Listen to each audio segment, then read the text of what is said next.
ಟ್ರ್ಯಾಪ್ನ ಹಲ್ಚಲ್ ಮಧ್ಯೆ ಚೀಟಿಯ ಚರ್ಚೆಯೊಂದು ಶುರುವಾಗಿದೆ.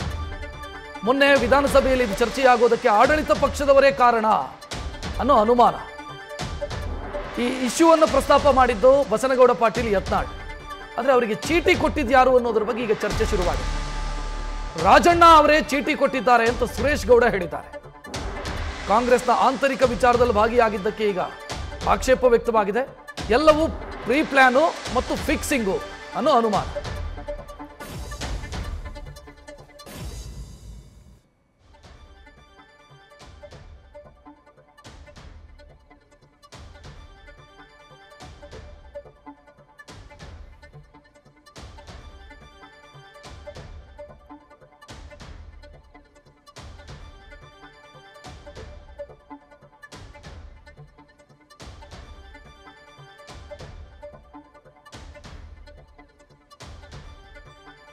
ಈ ದೃಶ್ಯ ಏನು ಗಮನಿಸ್ತಾ ಇದ್ದೀರಿ, ಇದು ಮೊನ್ನೆ ಬಸನಗೌಡ ಪಾಟೀಲ್ ಯತ್ನಾಳ್ ವಿಧಾನಸಭೆಯಲ್ಲಿ ಬೇರೆ ವಿಚಾರವನ್ನು ಮಾತನಾಡ್ತಾ ಇದ್ರು.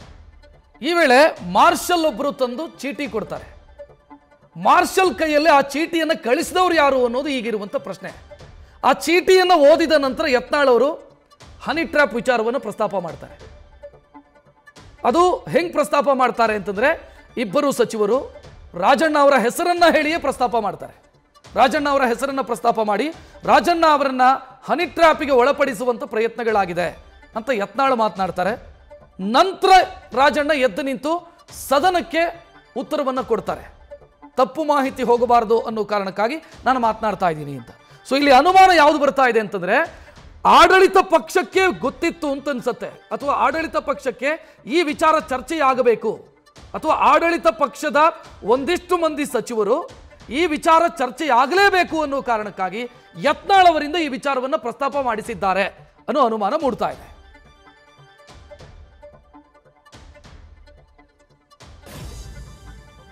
ಅಂತ ಹೇಳಿದ್ರೆ ಅಸೆಂಬ್ಲಿಯಲ್ಲಿ ಫಸ್ಟ್ ಒಬ್ಬರು ಸಚಿವರು ಬರ್ತಾರೆ ಸ್ಪೀಕರ್ ಹತ್ರ, ಮಧ್ಯಾಹ್ನ ಬಂದು ಮಾತಾಡ್ತಾರೆ. ಅವ್ರೇನೋ ಹೇಳ್ತಾರೆ, ಪುನಃ ತಿರ್ಗಾ ಬರ್ತಾರೆ ಎರಡನೇ ಬಾರಿ ಸ್ಪೀಕರ್ಗೆ. ಮೂರನೇ ಬಾರಿ ಬಂದಾಗ ಅವ್ರೇನೋ ಹೇಳ್ತಾರೆ ಕಿವಿಲಿ, ಅಲ್ಲಿ ಹೋಗ್ತಾರೆ, ಅಲ್ಲಿ ಮಾತಾಡ್ಕೊಳ್ತಾರೆ. ಅದಾದ್ಮೇಲೆ ಒಂದು ಯತ್ನಾಳ್ ಅವರು ಭಾಷಣ ಮಾಡ್ತಿರ್ತಾರೆ ಬಡ್ಜೆಟ್ ಮೇಲ್ಗಡೆ. ನಾನು ನೋಡ್ತಾ ಇರ್ತೀನಿ ಅಸೆಂಬ್ಲಿಲಿ ಏನು ನಡೀತಿದೆ ಅಂತ ಹೇಳ್ಬಿಟ್ಟು ಭಾಳ, ಯಾಕೆಂದ್ರೆ ಅಸೆಂಬ್ಲಿ ಅಂದರೆ ಅದು ಭಾಳ ಪವಿತ್ರತೆ ಇರುವಂಥ ದೇವಸ್ಥಾನ, ಪ್ರಜಾಪ್ರಭುತ್ವ ದೇವಸ್ಥಾನ. ಆ ಸಂದರ್ಭದಲ್ಲಿ ಒಂದು ಚೀಟಿ ಬರುತ್ತೆ ಯತ್ನಾಳ್ ಅವ್ರ ಕೈಯಲ್ಲಿ. ಬಂದ ತಕ್ಷಣ ಅವ್ರು ಎದ್ದು ರೈಸ್ ಮಾಡ್ತಾರೆ.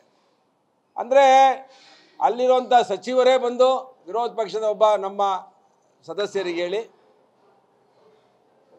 ಆ ವಿಷಯವನ್ನು ಪ್ರಸ್ತಾಪ ಮಾಡುವಂಥದ್ದು.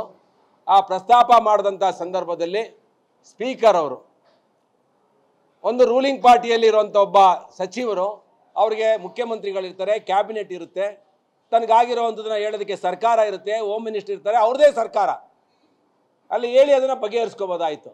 ಆದರೆ ಮುಖ್ಯಮಂತ್ರಿಗಳು ಕೂಡ ರಾಜಣ್ಣವ್ರ ರಕ್ಷಣೆಗೆ ಬಂದಿಲ್ಲ ಅನ್ನೋದನ್ನ ಮೇಲ್ನೋಟಕ್ಕೆ ಇದು ಕಾಣುತ್ತೆ. ಮೊನ್ನೆ ವಿಧಾನಸಭೆಯಲ್ಲಿ ಈ ವಿಚಾರ ಚರ್ಚೆಯಾದ ರೀತಿಯ ಬಗ್ಗೆ ಸಹಜವಾಗಿ ಅನುಮಾನ ಇತ್ತು. ಯಾಕಂತಂದ್ರೆ ಬಜೆಟ್ ಮೇಲೆ ಯತ್ನಾಳ್ ಅವರು ಮಾತನಾಡ್ತಾ ಇದ್ದಾಗ ಸಡನ್ನ ಈ ವಿಚಾರ ಪ್ರಸ್ತಾಪ ಆಯಿತು. ಅದಕ್ಕೂ ಮುಂಚಿತವಾಗಿ ಮಾರ್ಷಲ್ ಒಬ್ಬರು ತಂದು ಚೀಟಿ ಕೊಡ್ತಾರೆ. ಅದೇ ವೇಳೆ ಹೋಮ್ ಮಿನಿಸ್ಟ್ರು ಇದ್ರು, ಸಹಕಾರ ಸಚಿವರು ಸದನದಲ್ಲಿದ್ದರು.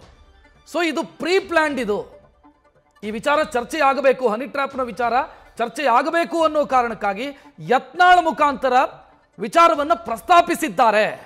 ಆಡಳಿತ ಪಕ್ಷದವರೇ ಇದನ್ನು ಮಾಡಿಸಿದ್ದಾರೆ ಅನ್ನೋ ಅನುಮಾನ ಮೊನ್ನೆ ವ್ಯಕ್ತವಾಗಿತ್ತು. ಈಗ ಸುರೇಶ್ ಗೌಡ್ರು ಮಾತನಾಡುವಾಗಲೂ ಕೂಡ ಅದೇ ವಿಚಾರವನ್ನು ಹೇಳ್ತಿದ್ದಾರೆ.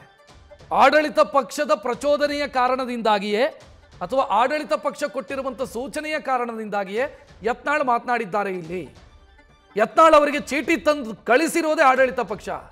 ಅಂದರೆ ಕಾಂಗ್ರೆಸ್ನ ಒಳಗೆ ಇರುವಂಥ ಕೆಲ ಸಚಿವರು ಈ ವಿಚಾರ ವಿಧಾನಸಭೆಯಲ್ಲಿ ಚರ್ಚೆ ಆಗಬೇಕು ಅಂತ ಬಯಸಿದ್ರು. ಈ ವಿಚಾರ ಚರ್ಚೆ ಆಗಬೇಕು, ಇದಕ್ಕೆ ಹೋಮ್ ಮಿನಿಸ್ಟ್ರು ಉತ್ತರ ಕೊಡಬೇಕು, ಮತ್ತು ಯಾರು ಹನಿ ಟ್ರ್ಯಾಪಿಗೆ ಒಳಗಾಗಿದ್ದಾರೆ ಅನ್ನೋ ಗುಸುಗುಸುಗಳು ಏನು ಓಡಾಡ್ತಾ ಇತ್ತು ಸಾರ್ವಜನಿಕ ವಲಯದಲ್ಲಿ, ಅದಕ್ಕೊಂದು ಉತ್ತರ ಸಿಗಬೇಕು ವಿಧಾನಸಭೆಯಲ್ಲೇ ಅಂತ ಸಿಎಂ ಆಪ್ತ ವಲಯದಲ್ಲಿ ಗುರುತಿಸಿಕೊಂಡಿರುವಂಥ ಸಚಿವರೇ ಬಯಸಿದ್ರು. ಅದೇ ಕಾರಣಕ್ಕಾಗಿ ಯತ್ನಾಳ್ ಮುಖಾಂತರ ವಿಚಾರವನ್ನು ಪ್ರಸ್ತಾಪಿಸಿದ್ದಾರೆ ಅನ್ನೋದು ಈಗ ಬಿಜೆಪಿಗೂ ಇರುವಂಥ ಅನುಮಾನ. ಮೊನ್ನೆ ಈ ಇಡೀ ಚರ್ಚೆ ನಡೆದಂಥ ದಾರಿಯನ್ನು ನೋಡಿದರೆ ಸಾರ್ವಜನಿಕರಿಗೂ ಕೂಡ ಅನುಮಾನ ಕಾಡ್ತಾ ಇತ್ತು. ನ್ಯೂಸ್ ಫಸ್ಟ್ ನಿರ್ಭೀತಿಯಿಂದ ನಿಮ್ಮ ಪರವಾಗಿ.